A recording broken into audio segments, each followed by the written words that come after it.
தமிழகத்தில் சாலை விபத்துகளை தடுக்க கோரி தஞ்சையில் பசுமை தாயகம் சார்பில் மனித சங்கிலி போராட்டம் நடந்தது.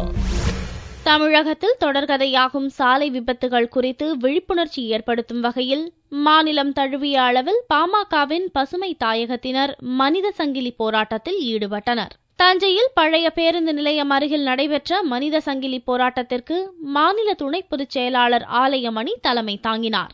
இந்தியாவிலேயே சாலை விபத்துக்கள் அதிக அளவில் நடைபெறும் மாநிலமாக தமிழகம் விளங்குவதாகவும் HIV, புற்றுநோய் ஆகியவற்றால் உயிரிழப்பவர்களை விட சாலை விபத்துகளால் தான் அதிகம் பேர் உயிரிழப்பதாகவும் அவர் தெரிவித்தார்.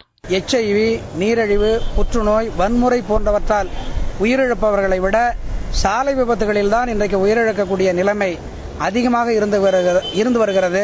சாலை விபத்துகளால் இன்றைக்கு உயிரிழக்கின்றவர்களை தடுக்கின்ற வகையில், அதை நிறுத்துகின்ற வகையில் இன்றைக்கு சட்டத்தை இயற்ற வேண்டும் என்று பசுமை தாயகத்தின் சார்பாக நான் கேட்டுக்கொள்கிறோம். சாலை விபத்துகளை தடுக்கும் வகையில் தமிழக அரசு கடுமையான சட்ட விதிமுறைகளை கடைபிடிக்க வேண்டும் என்றும் பசுமை தாயகத்தினர் கோரிக்கை விடுத்தனர்.